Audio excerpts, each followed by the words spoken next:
Saya mohon maaf, saya tidak dapat memberi solusi untuk pekerjaan apa karena saya juga cuma nelayan. Makanya jangan musik. Rekan-rekan media mungkin perlu sedikit saya sampaikan kronologis lah ya. Kronologis kejadian ini sebetulnya kita tarik mundur sangat panjang sekali. Cuman saya akan coba menyingkat saja dengan tidak mengurangi segala sesuatunya. Mungkin juga perlu nanti akan pemahaman terkait apakah yang dimaksud dengan DAS, aturan apa, seperti apa, supaya tidak jadi blur kemana-mana, ya, supaya jadi tidak blur. Masing-masing nanti punya pemahaman yang lain-lain. Jadi begini rekan-rekan, pada saat tanggal 23 Desember 2021, pada saat itu kami ada kegiatan Forkompinda dengan Pak Bupati, ada Pak Wakil Bupati, pada saat itu Kepala Dinas sampai dengan camat dan kades-kades di seluruh kecamatan Damar. Ya. Kebetulan Pak Yudi hadir di situ, ada menyampaikan aspirasi juga kepada kami Forkompinda terkait pertambangan ilegal. Ya, pertambangan ilegal yang terjadi di DAS. Nah, sedikit saya mundur kepada DAS, mungkin perlu jadi pemahaman bersama bahwa DAS tidak hanya sungai saja. Ya, rekan-rekan, DAS itu tidak hanya aliran sungai saja. Namanya DAS, ada daerah aliran sungai, bukan berarti hanya sungai saja. Itu sudah ada SK-nya, sudah ada PP-nya yang mengatur. Peraturan pemerintah nomor 37 tahun 2012. Ya, di pasal 1 menjelaskan DAS itu apa saja. Ya. Mungkin perlu kita sampaikan juga bahwa untuk di Provinsi Bangka Belitung, khususnya untuk Belitung Timur, sudah ada SK terkait DAS ini, yaitu SK 304 Kementerian LHK Pedas HL DAS 0/7/2018 pada tanggal 5 Juli 2018, di mana untuk Belitung Timur itu ada 109 DAS. Ya. DAS ini selain sungai besar juga ada anak-anak sungai, sehingga ada juga nanti batas-batas seperti punggung gunung, bukit, dan lain sebagainya. Apabila kita gambarkan kesatuan ini sesuai dengan PP, peraturan pemerintah, pada dasarnya adalah seluruh wilayah Belitung Timur adalah DAS, seluruh kawasan. Ya, dipetakan sesuai dengan koordinat, sesuai dengan luasan hektar. Itu seluruh wilayah Kabupaten Belitung Timur termasuk ke dalam wilayah DAS. Ya, kita sudah mencoba membuka gambar, kira-kira ini gambar Kabupaten Belitung Timur, dan ini seluruhnya adalah DAS. Ya. Namun demikian, dalam aturan perundangan PP tersebut juga mengatur ada kawasan-kawasan DAS itu yang bisa dipergunakan. Ya. Sehingga ada keterkaitan antara aturan ini dengan kementerian yang lain. Semisal contoh, ini keterkaitan dengan Kementerian ISDM untuk kawasan pertambangan. Nanti juga untuk perkebunan.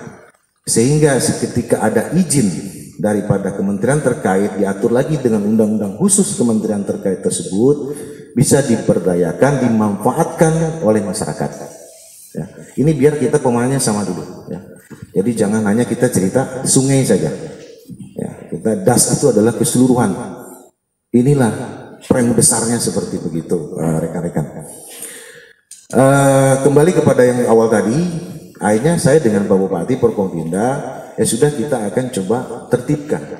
Karena dari awal saya menyampaikan pada forum tersebut, menyampaikan bahwa ketika kita akan tegakkan aturan, maka kita harus tegakkan aturan dengan baik dan benar. Ya. Ketika saya tegakkan, tapi saya tidak mengutamakan kepada penegakan hukum. Makanya pada tanggal 25 Desember saya sampaikan ke jajaran Satreskrim, ke jajaran Satintel Polres Kabupaten Polres Belitung Timur untuk melaksanakan himbauan kepada seluruh penambang yang dalam lingkup DAS untuk menghentikan aktivitas pertambangan. Ya. Tanggal 25 itu saya sampaikan, 26 sudah mulai aktivitas terhenti, kemudian muncullah terjadi permasalahan itu. Yang kemarin mungkin rekan-rekan sama-sama mengetahui. Kalau kita tarik mundur lagi ke belakang, memang sudah seperti permasalahan ini bertumpuk. Ya. Seperti adanya isu SARA, Mungkin pada saat pertemuan itu sendiri secara disadari atau tidak, Pak Yudi pun menyampaikan membawa-bawa unsur sara, ya, seperti orang Jawa, orang Sunda, sampai dengan orang Selapan. Itu faktanya seperti itu. Bahkan saya sampai menyatakan sambil berseloroh, kalau dikatakan pendatang itu tidak baik, apalagi dikatakan suku Sunda, saya sendiri pun orang Sunda, berarti saya tidak baik dan saya harus pergi dari Belitung Timur. Pada saat itu saya menyampaikan agar disikapilah dengan baik, karena belum tentu pendatang itu membawa tidak baik. Kita ambil hal-hal yang baik dari pendatang tersebut. Itulah kira-kira penyampaian, dan mungkin secara video rekaman pun ada di Kabupaten Belitung Timur. Silakan. Itu apa yang saya sampaikan, kurang lebih seperti itu rekan-rekan. Nah, adapun yang terjadi konteks kemarin permasalahan, kita harus bedakan ada dua permasalahan di sini. Yang pertama adalah masalah pembahasan pertambangan, yang kedua ada dugaan persekusi yang terjadi di sini.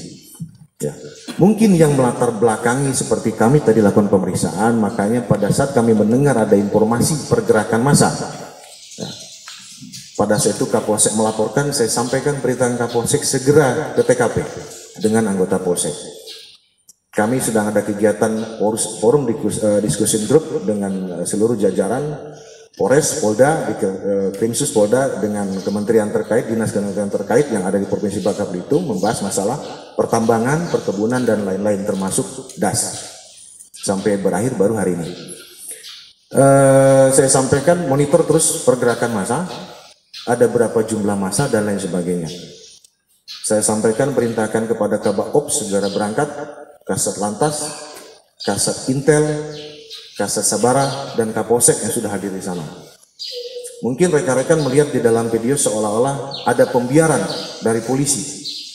Cuman perlu dipahami oleh rekan-rekan, jangan sampai jadi ini pelintir ada pembiaran dari pihak kepolisian. Ya.